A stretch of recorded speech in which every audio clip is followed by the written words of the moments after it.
2장.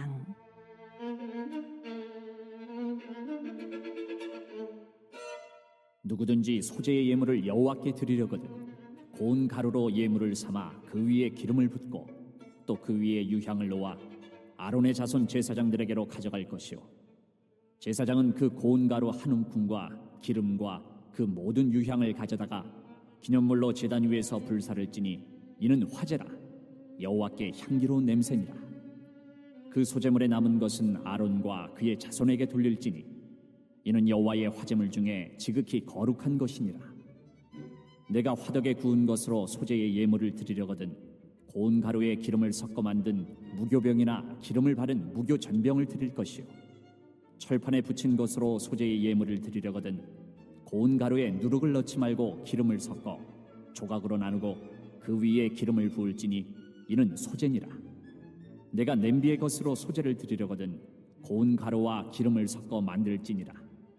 너는 이것들로 만든 소재물을 여호와께로 가져다가 제사장에게 줄 것이요 제사장은 그것을 제단으로 가져가서 그 소재물 중에서 기념할 것을 가져다가 제단 위에서 불사를 지니 이는 화제라 여호와께 향기로운 냄새니라.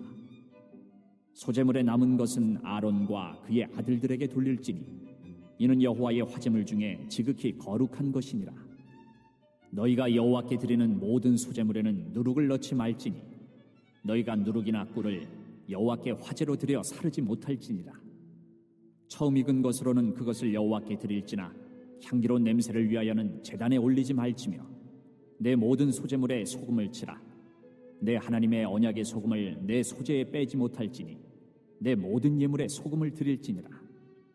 너는 첫 이삭의 소재를 여호와께 드리거든 첫 이삭을 볶아 찌은 것으로 내 소재를 삼되 그 위에 기름을 붓고 그 위에 유향을 더할지니 이는 소재니라.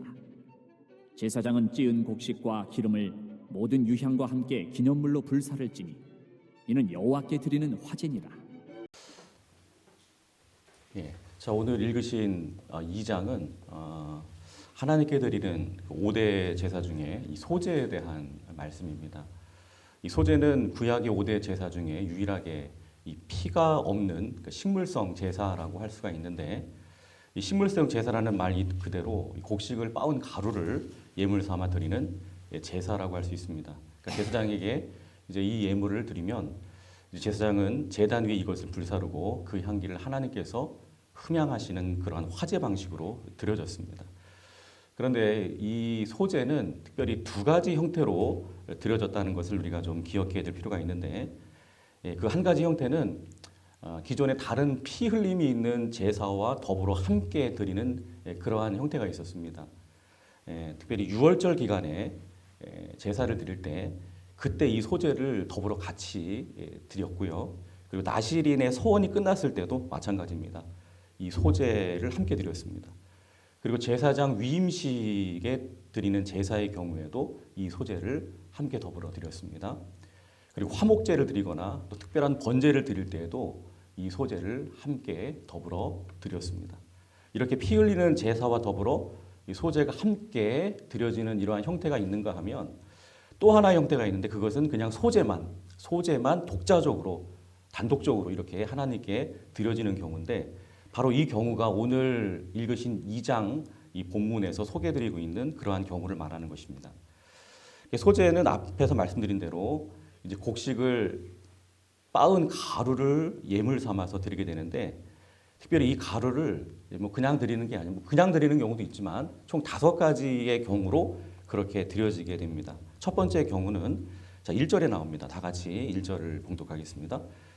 누구든지 소재의 예물을 여호와께 드리려거든 고운 가루로 예물을 삼아 그 위에 기름을 붓고 또 그 위에 유향을 놓아. 먼저는 고운 가루 한 줌 그 자체를 가루를 그냥 하나님 앞에 드리는 것인데 근데 그 가루를 그냥 드리면 안 됩니다. 그 위에 기름을 부어야 됩니다.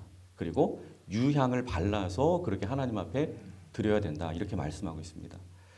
자, 그리고 두 번째는 또 어떻게 드려야 되느냐? 4절에 나오죠. 다 같이 봉독합니다. 자, 시작. 내가 화덕에 구운 것으로 소재의 예물을 드리려거든 고운 가루에 기름을 섞어 만든 무교병이나 기름을 바른 무교전병을 드릴 것이요. 그러니까 고운 가루에 기름을 섞어서 반죽을 해서 화덕에 구워서 떡을 만듭니다. 즉 무교병이나 무교전병을 만들어서 또 드리는 이러한 경우죠. 또 세 번째는 또 어떻게 드리느냐? 5절 6절을 봉독합니다. 철판에 붙인 것으로 소지의 예물을 드리려거든 고운 가루에 누룩을 넣지 말고 기름을 섞어 조각으로 나누고 그 위에 기름을 부을지니 이는 소제니라. 자, 이번에는 또 어떻게 드리느냐? 고운 가루에 누룩을 넣지 말고 기름을 섞어서 특별히 철판에 붙여서 이렇게 만드는 경우입니다. 그것을 조각으로 나눠서 또 그 위에 기름을 부으고 이렇게 드리는 그러한 방법입니다. 자, 네 번째 경우는 또 7절에 나오는데요. 자, 시작. 네가 냄비의 것으로 소제를 드리려거든 고운 가루와 기름을 섞어 만들지니라. 이번에는 고운 가루를 기름으로 반죽해서 냄비에 넣고 삶는 거예요. 삶아가지고 그 삶은 것을 또 하나님 앞에 드리는 방식이 있습니다. 그리고 마지막 다섯 번째 경우는 14절 15절. 자, 시작. 너는 첫 이삭의 소제를 여호와께 드리거든 첫 이삭을 볶아 찌은 것으로 내 소제를 삼되 그 위에 기름을 붓고 그 위에 유향을 더할지니 이는 소제니라. 그러니까 처음 거둔 이삭을 볶아가지고 그 볶은 것을 또 잘게 찌어가지고 그 가루 위에 기름을 붓고 특별히 또 유향을 발라서 그렇게 하나님 앞에 드리는 것이죠. 그러니까 백성들은 이 다섯 가지 경우 중에서 이제 원하는 것 한 가지를 선택해서 하나님 앞에 드릴 수가 있었습니다. 꼭 규정해서 너는 이걸 드려라, 이걸 드려라, 이렇게 만들어서 드려라 이게 아니라 본인이 원하는 방식으로 그렇게 하나님 앞에 드릴 수가 있는 것이죠. 자, 그렇다면 이렇게 독자적으로 소제만 따로 이렇게 하나님 앞에 이장과도 같이 이렇게 드릴 때, 자, 이게 무슨 의미일까? 왜 이 소제를 드리는 것일까요? 이 소제는 이렇게 따로 독자적으로 드릴 때에는 번제와 같은 그런 의미로 드리는 게 절대 아니에요. 어떤 죄를 대속하는 의미로 그렇게 드리는 것이 아닙니다. 이 소제에서 이 소자는 특별히 이제 한자에서 어떤 한자가 사용되고 있느냐면 평소 소자가 사용되고 있어요. 그러니까 즉 낱말 그대로 직역하면 평소의 것이죠. 그러니까 평범한 것을 제사로 그렇게 하나님 앞에 드린다는 그런 의미가 있습니다. 여러분, 사람에게 있어서 가장 평범한 것이 뭘까요? 가장 일상적인 것이 뭘까요? 그것은 매일매일 먹는 그냥 평범한 삶 속에서 매일매일 먹는 밥이죠. 밥. 당시 이스라엘 백성들도 보리나 밀로 만든 떡을 이제 매일매일 주식으로 그렇게 먹었죠. 그래서 바로 그 보리, 밀로 제사 드리는 것을 이렇게 소제라고 했던 것입니다. 그러므로 소제는 뭐냐? 일상적인 삶에 임하신 하나님의 은혜에 대한 그러한 보답입니다. 평범한 삶 속에서 그냥 우리도 의식하지 못한 채 누리며 살고 있는 모든 하나님의 은혜들이 있잖아요. 거기에 대한 보답, 즉 가장 평범한 것으로 가장 평범한 방법으로 드려지는 그러한 제사라고 할 수 있는 것입니다. 그래서 소제는요 히브리어로 민하라는 말인데요. 민하. 이 민하라는 말은 선물이라는 의미가 있어요. 즉 평상시에 우리가 의식하지 못하는 가운데 우리는 하나님이 주시는 많은 것들을 은혜 가운데 풍성하게 누리고 있거든요. 그 은혜를 주시는 하나님께 늘 감사하는 마음으로 정성을 다해 하나님께 선물을 드리듯 그렇게 드리는 제사가 소제입니다. 여러분 한번 생각해 보세요. 바로 오늘 우리가 평범하게 하고 있는 그러한 일들, 평범하게 누리고 있는 것들이 뭐가 있습니까? 밥 먹는 것뿐만이 아니라 우리는 잠을 자죠. 이때 사람들은 뭐 누구나 다 자는 거니까 잠잔다는 게 뭐 그렇게 대수냐 이렇게 할 수 있습니다. 그러나 평범한 것이지만 이 평범한 것을 하나님이 우리에게 주시지 않았다면 우리가 잠을 못 자면요 죽습니다. 큰일 납니다. 또 우리는 날마다 의식하지 않은 가운데 호흡을 하죠. 즉 공기를 마시고 또 물을 마시며 삽니다. 공기를 마시고 물을 마시며 사는 게 뭐가 대수냐? 하지만 공기를 마시지 않고 또 물을 먹지 않으면 우리는 죽습니다. 이런 것들도 다 하나님이 우리에게 주신 것이죠. 바로 이와 같은 평범한 것의 중요성에 눈을 뜰 줄 알아야 하고 우리는 감사할 줄 알아야 된다는 거예요. 여러분, 우리 하나님은 이처럼 우리에게 가장 중요하면서도 가장 필요하면서도 소중한 것들을 너무나도 우리가 생각하기에는 당연하게 이 모든 것들을 넉넉하게 풍성하게 주셨습니다. 의식하지 못할 정도로 너무나도 정말 넘치도록 그렇게 우리에게 주셨던 것이죠. 여러분 부잣집에서 그렇게 아주 부유함을 누리면서 떵떵거리며 그렇게 부유함의 혜택을 받으며 살면서도 감사하지 못하고 막 불평하고 막 부모에게 막 그냥 그렇게 생떼 쓰는 그러한 자녀들 있잖아요. 그 왜 그렇죠? 왜 감사하지 못하죠? 자신의 누림을 당연하게 생각하기 때문이지요. 자신의 누림을 그저 평범하게 생각하기 때문에 그렇습니다. 그러니까 감사하지 못하는 것입니다. 그래서 그런 사람들을 가리켜 우리는 철부지다 이렇게 얘기를 하는 것이죠.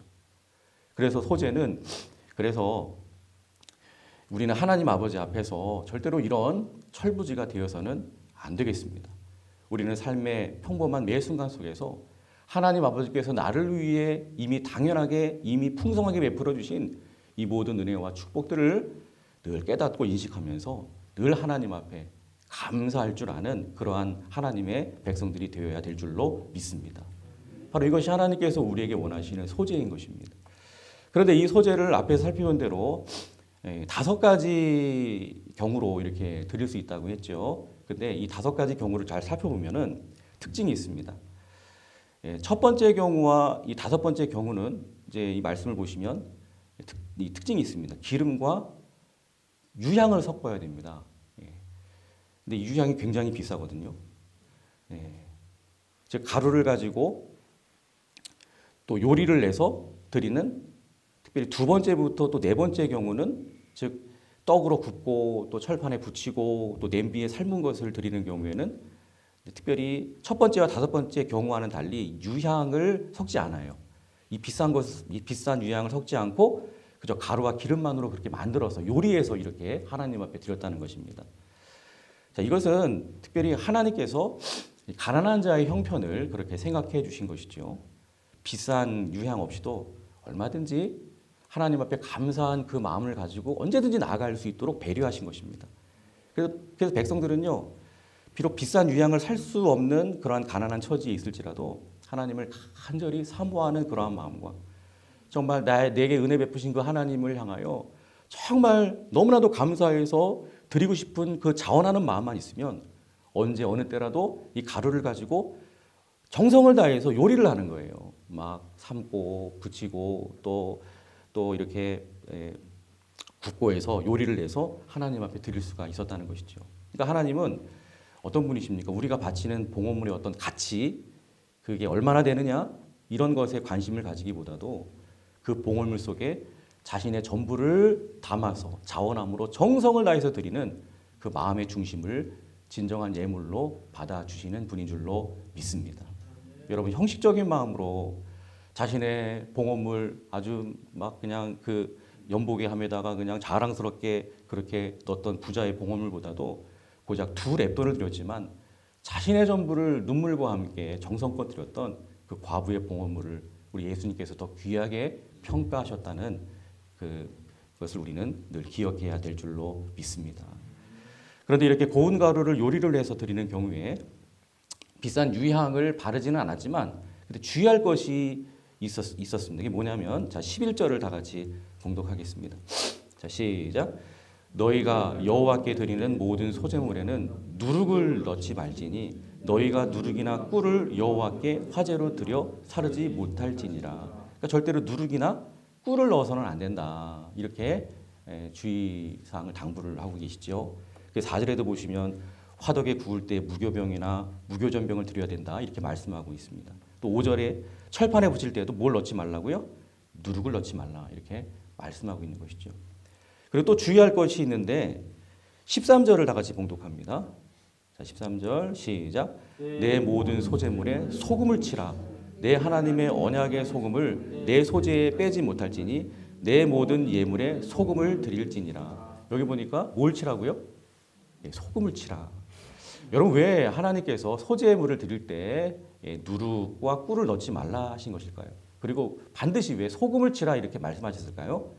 먼저 누룩이나 꿀을 금지하는 이유는 누룩이나 꿀은 모두 다 이 발효성을 지닌 식품입니다. 그래서 누룩은 종종 성경에서 순식간에 사람을 부패시켜버리는 그러한 죄 혹은 교만 이런 것들을 상징할 때 사용하곤 했습니다. 그리고 꿀은 세상적이고 육적인 쾌락이나 안락을 상징할 때 사용되는 그러한 대상이기도 했습니다. 그렇기 때문에 이런 상징성을 가지고 있는 누룩이나 꿀은 그 속성상 거룩하신 하나님께 바쳐지는 거룩한 예물에 결코 이런 것들이 융합될 수가 없는 것이죠. 여러분, 사람은 누구나 누룩과도 같은 그러한 죄성이 전가되어 있는 존재이기 때문에 본능적으로 세상적인 어떤 쾌락 이런 것들을 막 좋아하게 되어 있습니다. 그러나 날마다 소제를 드리며 하나님께 늘 감사하며 나아가야 하는 저와 여러분들과 같은 하나님의 백성들은 어떤 존재입니까? 우리 주 예수 그리스도로 말미암아 죄의 문제가 말끔하게 누룩과도 같은 그 죄의 문제가 말끔하게 다 제거되고 해결받았기 때문에 더 이상 죄 가운데 막 세상적인 쾌락을 쫓는 그런 본능적인 유혹에 끌려다니는 것이 아니라 이제는 부단히 넉넉하게 이겨내는 삶을 살아가야 하는 존재인 줄로 믿습니다. 그래서 로마서 8장 6절에 말씀하죠. 육신의 생각은 사망이요 영의 생각은 생명과 평안이니라. 여러분, 오늘도 육신의 생각, 죄된 생각, 작은 것 하나라도 다 떨쳐버리시기를 바랍니다. 우리는 예수 그리스도 안에서 그분의 보혈의 피로 말미암아 우리 하나님처럼 죄의 문제 해결받고 하나님의 그 속성, 거룩함의 속성을 가지고 있는 그러한 거룩한 하나님의 자녀들인 줄로 믿습니다.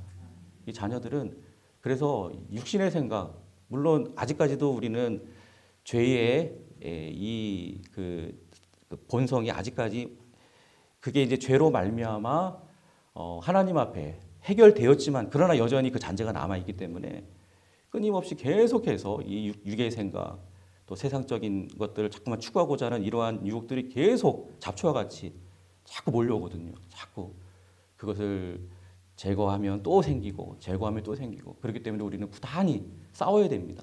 가만히 있으면 안 되고요. 누누이 말씀드리지만 그래서 우리에게 필요한 것은 우리를 거룩하게 해주는 하나님이 주신 거룩한 장치들이 있잖아요. 말씀과 기도. 그래서 우리는 끊임없이 말씀으로 큐티 생활해야 됩니다. 매일매일 말씀 읽고 묵상하고 큐티하고 또 그 말씀 붙들고 기도하고 여러분 이것이 여러분들의 삶에 여러분 마치 밥을 먹는 것처럼 여러분들의 삶 속에 거룩한 습관이 될 수 있기를 주님의 이름으로 축복합니다. 그래서 우리가 오직 영의 생각으로 하나님 자녀답게 무장해서 하나님께 드려져야 할 거룩한 소재의 삶으로 살아가시며 날마다 생명과 평안을 다 누리게 되시기를 주님의 이름으로 축복합니다. 근데 또 소재물 가운데 이 누룩과 꿀을 넣지 말라고 하고 반면에 반드시 넣어야 되는 게 있다 그랬죠. 뭘 넣어야 된다고요? 소금. 여러분 소금의 일반적인 용도가 무엇입니까? 뭐 지난번에도 우리가 김장할 때 소금을 넣었죠. 그렇습니다.